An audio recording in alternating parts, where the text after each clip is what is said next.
국토부 과제 발표를 맡은 민영삼이라고 합니다.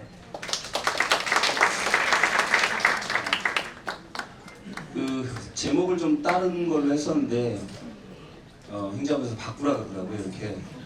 그래서 좀 밋밋하게 그냥 했습니다. 다음에는 그러지 마세요.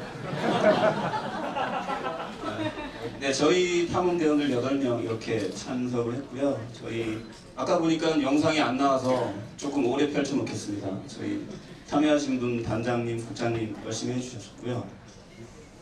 저희가 이렇게 앞에서 많이 설명하셨던 포디 프로세스 진행을 했는데요. 이해하기, 정의하기, 해결하기. 나머지 이제 전달하기 과정이 있는데 저희는 전달하기 과정은 사실 많이 진행을 못했습니다. 실제 개발 기간도 저희 입장에서는 좀 짧았고요. 국토부 과제 자체가 워낙에 좀 거대한 과제라서, 그리고 실제로 좀 역량도 저희들 나름대로는 부족해서 아이디어 정도 전달하고 실제 드로잉은 많이 없습니다. 진행은 이렇게 8차례 정도 이상 진행을 해서 저희들이 아이디어나 과제 결과물을 만들어냈고요. 4월 15일 날 저희가 처음에 이제 공동주택 비리와 관련된 내용들을 처음 제안을 하면서 이 과제를 시작했습니다. 그간 96일간의 여정을 진행을 했었는데 잠깐 96일 전으로 좀 돌아가 보겠습니다. 저희가 그때 얘기했던 것은 공동주택의 문제로 담합 리베이트, 요금 관합부나 수당 과지급과 관련된 문제, 또 금액 쪼개기나 공사 금액 부풀리기 등과 같은 문제들이 있다고 말씀을 드렸습니다.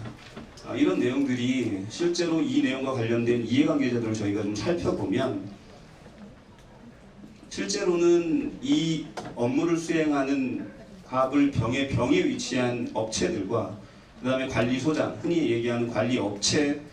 그러니까 관리소장이 속해져 있는 관리업체 간의 이제 계약 관계에 있어서 이런 부조리가 많이 발생하게 됩니다. 근데 실제로 가장 큰 갑에 위치해 있는 사람은 입주자 대표회의에 있는 회장입니다. 입대위에 있는 회장이고요. 저 부분이 결국엔 이제 주민들하고의 연관성이 그렇게 크진 않고 이쪽 왼쪽에 있는 부분들이 사실은 비리가 벌어지고 있는 부분인 거죠. 접점인 거고요. 여기서 비가 안 묵네요. 이 부분에 해당하는 내용이 사실은 저 부분에서 배가 불러지는 사람들이 있는 거지 실제로 주민들은 무슨 일이 벌어지는지도 사실 잘 모르고 있죠.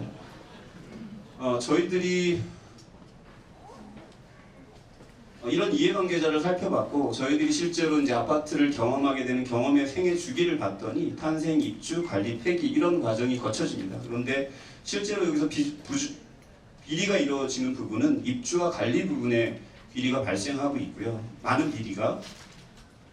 이런 비리 발생의 문제점으로 우리가 봤었던 부분들은 입주자의 무관심, 법적 처벌, 또 유사지역 아파트 간 관리비 정보의 부재라던가 정보의 오기, 누락, 정보 품질 문제 이렇게 잡았었는데 저희들이 이걸 크게 보니까 입주자 이슈, 제도 이슈, 그 다음에 정보, 관리 정보에 관한 이슈 이렇게 이제 볼 수 있었습니다. 저희는 이런 문제들을 이전에 국민 디자인단 활동 이전에는 어떻게 해결하려고 했었냐 하면 관리 정보 시스템 홍보 및 교육 강화, 그 다음에 관리비 검증 체계를 구축한다라거나 정보 포털 구축, 앱 개발 이런 거에 중심을 두었었습니다. 문제는 이런 부분들을 보면 처음에 문제였던 입주자의 이슈, 제도의 이슈, 관리 정보의 이슈에서 해결안으로 나왔던 내용이 모두 다 관리 정보에 관한 이슈에 해당됐다는 겁니다. 즉 제도와 입주자 이슈는 없었습니다.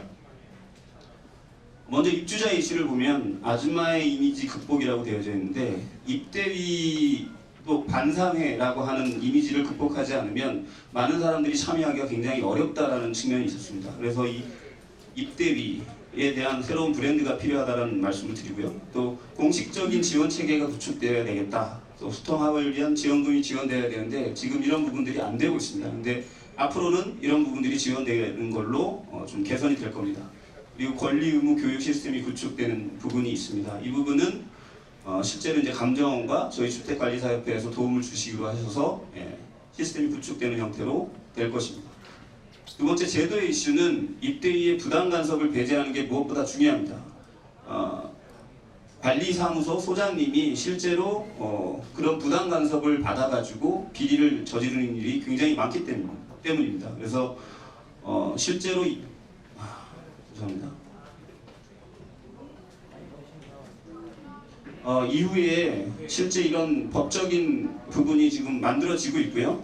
이후에 시행령과 시행 규칙에 구체적으로 명시를 할 예정입니다. 또 불이익이 가지 않도록 벌칙 조항을 포함할 예정입니다. 이런 부분은 공식적인 의사 표현이 기존에는 가능하지 않았던 것을 가능하게 만든 부분이고요. 또 관리소장의 책임 관리가 되는 토대가 마련됐다고 볼 수 있습니다. 세 번째 관리 정보 이슈인데요. 기존의 내용에 이제 정보 시스템 공동주택 관리 정보 시스템 K 아파트의 수요자 중심으로 웹사이트를 개편하고자 합니다. 지금은 너무 공급자 중심으로 되어져 있고요. 또 친근한 브랜드 개발이 있는데 보시는 말 그대로 공동주택 관리 정보 시스템, 우리가 흔히 삼성 아파트 이렇게 하지 않죠. 레비안 이렇게 하는 것처럼 좀 더 친근한 브랜드 이미지를 개발하려고 하고요. 또 홍보 영상을 제작하고자 합니다. 또한 표준 고지서 개발 후 권장 이렇게 되어져 있는데요. 저희들이 지금 K아파트에서 제공되어지고 있는 정보는 지금 보시는 것처럼 개인하고의 관계성에서 개인, 가구, 동, 단지가 있다면 단지 정보에 해당하는 정보만 지금 제공하고자 하는 겁니다. 그만큼 관계성이 떨어지기 때문에 관심이 없는 것이죠. 지금 정보 이슈 때문에, 개인정보 이슈 때문에 개인 단위로 정보를 제공하지 못하고 있는 게 국토부가 가지고 있는 한계점입니다. 그래서 그 부분을 법리적인 부분에서 지금 요청을 해놓은 상태고요. 그 부분이 해결이 되면 이제 개인에 좀 더 최적화된 관계성이 높은 정보를 제공해서 관심도를 유도하려고 하고 있고요. 현재 가능한 것은 가구 단위의 정보입니다. 그래서 표준 고지서 부분인데요. 이 부분은 표준 고지서를 제작해서 배포할 것을 주택관리사협회하고 논의해서 작업할 예정입니다. 요거는 권장사항으로, 의무사항은 아니고 권장사항으로 배포할 예정입니다. 저희는 이렇게 입주자의 이슈, 또 제도의 이슈, 또 관리 정보의 이슈 등을 해결해서 투명하고 깨끗한 아파트가 만들어질 수 있도록 하겠습니다. 네, 감사합니다.